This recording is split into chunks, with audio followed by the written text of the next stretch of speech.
স্বার্থপর এই দুনিয়ায় কেউ কারো খবর নেয় না দোস্ত। এই স্বার্থপর দুনিয়ায় কেউ খবর নেয় না।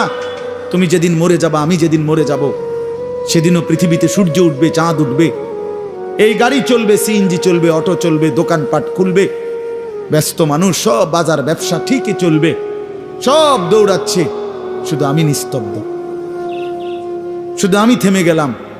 আমার হাত আর নড়ে না, পা আর নড়ে না, আমার আর চোখ খোলে না, আমার আর জিন্দিগির কোনো স্পন্দন নাই। এরই নাম দুনিয়া, এরই নাম দুনিয়া। বিকালবেলা যারা জানাজা পড়ছে, এই স্ত্রী ছেলে কাঁদছে সারাদিন বাপের জন্য, স্বামীর জন্য, এই মানুষগুলোই রাত্র 9টায় আবার পাশের বাড়ির থেকে রান্না করে আনছে, এরাই পেট ভরে ভাত খাইতেছে। এরই নাম দুনিয়া, এর নাম দুনিয়া, এর নাম দুনিয়া। এই মানুষগুলো তো একদিন উপাস থাকলো না, আপন সন্তান, আপন স্ত্রী। তাহলে ধোকার এই দুনিয়া কার জন্য সাজাইলাম? কার জন্য বলেন, বলেন কার জন্য? ইয়ালামুনা যাহিরাম মিনাল হায়াতিদ দুনিয়া ওয়া হুম আনিল আখিরাতি হুম গাফিলুন।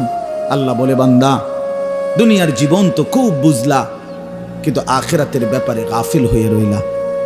আমার ছেলেরা, তোমরা বলো ভাই, তোমরা যারা খোদার 365 দিনে একটা বছরে কোনোদিন ফজরের নামাজ কোনোদিন পড়ো নাই, তোমার এই পরিণতি, তোমার এই গন্তব্য শেষ কোথায়? তুমি বলো ইনসাফের সাথে, তোমার বিবেককে। প্রিয় বন্ধু, 1 মিনিটের জন্য আমি তোমার বিবেককে বললাম, তুমি বলো সারাদিন যে উলঙ্গ ছবি দেখলা, সারা রাত যে নর্তকীর ছবি দেখলা, এরপরে তোমার গন্তব্য কোথায়? থামবা কোথায়? তুমি কোথায় গিয়ে থামবা? তোমার পরিণতি কি? তোমার টার্গেট কি? এই নাচ, এই গান, এই ছবি, এই জেনা, এই ব্যভিচার, এই মদ, এই জুয়া, এই ফেন্সিডিল, এই ইয়াবা, আরে নাফরমান, তোরে শেষ পর্যন্ত কোথায় গিয়ে থামাবে?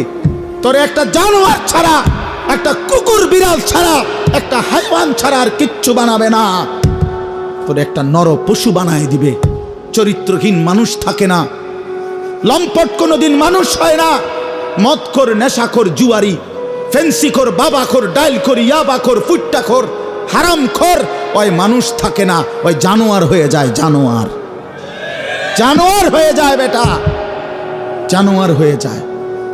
যে কপাল সেজদা দেয় না, সে কপাল, যে মানুষ মানুষ হয়ে সেজদা দেয় না, আল্লাহর কসম, আল্লাহ তাআলা কোরআনে বলছে, ইবলিস তুই সেজদা দিলি না, আজকের থেকে তুই শয়তান। এজন্য যে কপাল সেজদা দেয় না, সে মানুষ নয়, শয়তান। শয়তান বেটা, তুই বেটা শয়তান, শয়তান। এটা একটা ছোট্ট কথা আগে বুঝেন, সবাই বুঝতে ভালো। কোরআনুল কারীমের মধ্যে আছে, হযরত মূসা আলাইহিস সালামকে আল্লাহ তাআলা প্রথম যখন তুর পাহাড়ে, আমরা সবাই জানি যে আল্লাহ তাআলা মূসা আলাইহিস সালামের সাথে তুর পাহাড়ে কথা বলছেন বহুবার, মানে ওয়াহি নাজিল করছেন। আল্লাহর কথা মানেই ওয়াহি। তো প্রথমবার যখন মূসা আলাইহিস সালাম তুর পাহাড়ের ওই টিলাতে উঠলেন, তো সেখানে আল্লাহ তাআলা স্পষ্ট কোরআন শরীফে আছে, আল্লাহ তাআলা প্রথমেই বলে দিছেন, ইন্নী আনা রব্বুক ফাখলা'না আলাইক। মূসা, আমি তোমার রব, আমি তোমার মহান মালিক আল্লাহ। তুমি ফাখলা'না আলাইকা, তোমার 2টা জুতা খুলে ফেলো, 2টা জুতা খুলে ফেলো। আনা আখতারতুকা, আমি তোমাকে নির্বাচিত করেছি। ফাসতামি' লিমা ইউহা, অতএব আমি যা ওয়াহি নাজিল করতেছি, বলতেছি, তা মনোযোগ দিয়ে শোনো। তাহলে এখন কি বোঝা গেল? তাফসীরের মধ্যে আছে, জুতা খুলতে বললেন কেন? প্রশ্ন হলো, জুতা খুলতে বললেন কেন? কথা বললে বলবে। তো আল্লাহ তাআলা এটা বুঝাইছেন, মূসা, আমি রব্বুল আলামিনের কথা শুনবার আদব, জুতা খুলে বসে। এই জন্য আদব শিখাইছেন, আদব শিখাইছেন। কোরআন সুন্নাহর ইলমের মধ্যে, কোরআন সুন্নাহর জ্ঞানের মধ্যে একটা জিনিস ভীষণ জরুরি, সেটা হলো আদব। 2টা জিনিস একসাথে গঠন করতে হয়। এজন্য আমাদের মাদ্রাসাগুলোতে দুই জিনিস একসাথে পড়ায়, একটা হলো ইলম আর একটা হলো আদব। এই জন্য মাদ্রাসাওয়ালারা তাদের বাচ্চাদেরকে যেমন পড়ায়, তো বাচ্চার অজু গোসল, চলা ফেরা, উঠা বসা, কথাবার্তা, চাল চলনের দিকেও নজর রাখে, যে ছেলেটা দাঁড়াইয়া পেশাব করে কিনা, ছেলেটা টয়লেট পেপার ব্যবহার করে কিনা, দস্তরখান বিছায়া খানা খায় কিনা, বাবা মাকে সালাম দেয় কিনা, ইত্যাদি ইত্যাদি। মানে শুধু শব্দ মুখস্থ করছে, পড়া দিছে, পড়া নিছে, এটা না, তার সাথে সাথে তার জীবন গঠন হচ্ছে কিনা, আদব শিখতেছে কিনা, আখলাক শিখতেছে কিনা, এইটা হলো একই সাথে লক্ষ্য থাকে। এই জন্য হাদিসের মধ্যে আছে, আমাদের প্রিয় নবী সাল্লাল্লাহু আলাইহি ওয়াসাল্লাম বলছেন, আল্লামানি রব্বি ফা আহসানা তালিমি ও আদ্দাবানি রব্বি ফা আহসানা তাদিবি। এই একটি হাদিসে নবীজি দুইটা কথা বলছে, যে আমার আল্লাহ আমাকে সর্বোত্তম ইলম জ্ঞান শিখিয়েছেন এবং আমার আল্লাহই আমাকে সর্বোত্তম আদব শিখিয়েছেন। তাহলে একই সাথে বলছে নবীজি, আল্লামানি রব্বি আদ্দাবানি রব্বি, আল্লাহই আমাকে ইলম শিখিয়েছেন, আল্লাহই আমাকে আদব শিখিয়েছেন।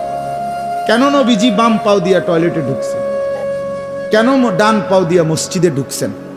মনে করেন এই যে প্রতিটা নড়াচড়া, হাত্তাল হারাকাত ওয়াস সাকানাত, নবীজির প্রতিটি স্থিরতা, প্রতিটা নড়াচড়া সবটাই আল্লাহ তাআলার ফয়সালা, আল্লাহ তাআলার পক্ষ থেকে নির্ধারণ করা। তিনি সাহাবীদের সাথে পরামর্শ করছে অথবা নিজে নিজে ভাবছে যে কেমনে শুইলে ভালো হয়, কেমনে হাঁটলে ভালো হয়, না না, আল্লাহ তাআলার পক্ষ থেকে নির্ধারণ করে দেওয়া। এই জন্য বাপ, এটা জরুরি বিষয়। এটা আল্লাহর কোরআনের মজলিস, বরকতময় মজলিস। এখানে জুতা খুলে আল্লাহর কথা শুনলে বরকত হবে, এটা আদব। সবাই যারা মুসা আলাইহিস সালামের ওই ঘটনাটা জানে, কোরআন শরীফে স্পষ্ট আছে যে তখন প্রচন্ড ঠান্ডা ছিল, ভীষণ ঠান্ডা, কুয়াশা, নিচে বরফ। মুসা আলাইহিস সালামের স্ত্রী, ওই যে শোয়াইব আলাইহিস সালামের মেয়ে, যাকে তিনি 10 বছর পরে বিয়ে করে আনতেছিলেন, উনি প্রচন্ড শীতে কাঁপতেছিল।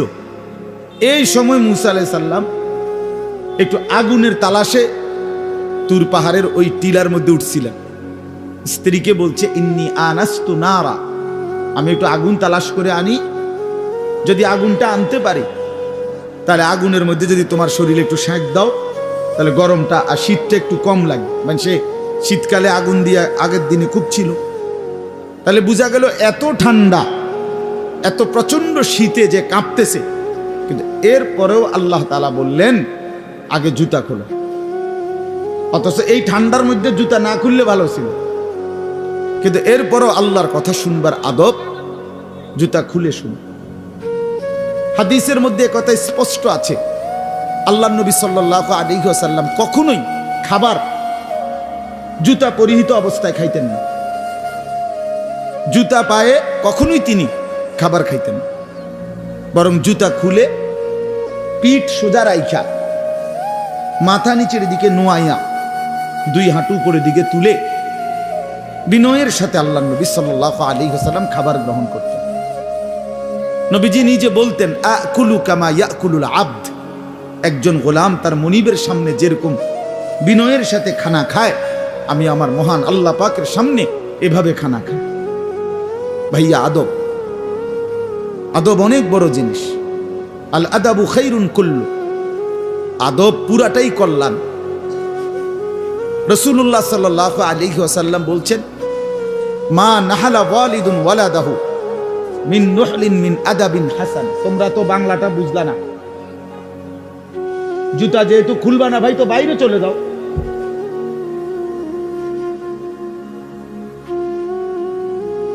আশ্চর্য মানুষ। না না, অনেকের আছে গাদ্দারি স্বভাব, যে আমি যেমনি আছি এমনি শুনুন। এটা সিধা করতে হবে। জিন্দেগি যদি সোজাই না হয় তো বললাম কারে, বললাম কাকে? শুধুই কেবল ভাইয়া শুনলাম, একজনের পরিচিতি আছে, একজনের জনপ্রিয়তা আছে, একজনের সুর আছে, একজনের টান আছে, একজনের জোরে গলার আওয়াজ আছে। তো এই কারণে জড়লাম, কি ফায়দা এতে ভাই? কথা বোঝেন নাই? আমারে মনে করেন 1 কোটি মানুষ চিনে, তো আপনার লাভ কি? আমারে 10 কোটি মানুষ চিনে, সারা পৃথিবী চিনে, তো আমারে চিনলে তোমার লাভ কি?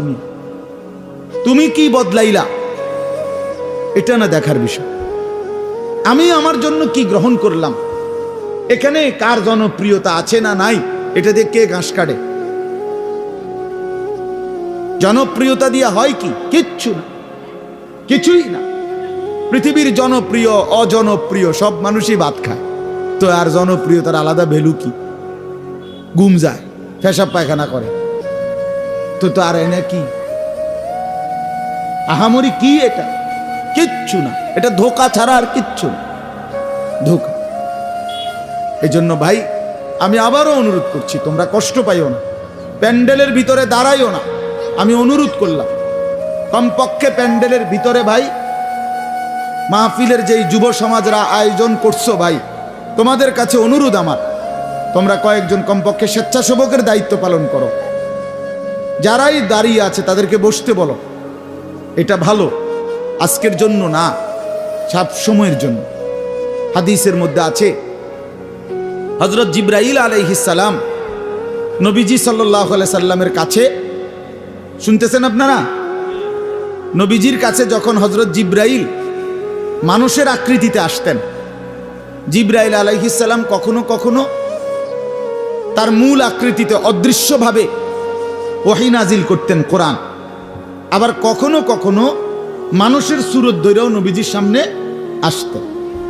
হাদিসে কথা স্পষ্ট আছে যে যখনই জিবরাইল মানুষের আকৃতিতে নবীজির কাছে আসতেন, তো নবীজির সামনে এসে আদবের সাথে বসতেন।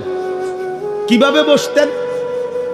হাদিসের এই শব্দটা পর্যন্ত আছে, ফাসনাদা রুকবাতাইহি ইলা রুকবাতাইহি। মানে করেন নবীজি এদিকে ফিরা, তো জিবরাইল ওইদিকে মুখোমুখি মুখোমুখি বসতেন, এভাবে যে উভয়ের হাঁটু বরাবর, বুক বরাবর, চোখ বরাবর, এইভাবে মনোযোগ দিয়ে জিবরাইল আলাইহিস সালাম নবী সাল্লাল্লাহু আলাইহি সাল্লামের সামনে বসতেন। এরপরে তিনি বিভিন্ন বিষয় বলতেন, শুনতেন, নবীজির সাথে কথা বলতেন। তাইলে আদব এটা। আল্লাহর কোরআনের সামনে, রাসূলুল্লাহ সাল্লাল্লাহু আলাইহি সাল্লামের হাদিসের সামনে সর্বোচ্চ আদবের সাথে বসতে হয়, সর্বোচ্চ। এটা বসা, এটাই নিয়ম।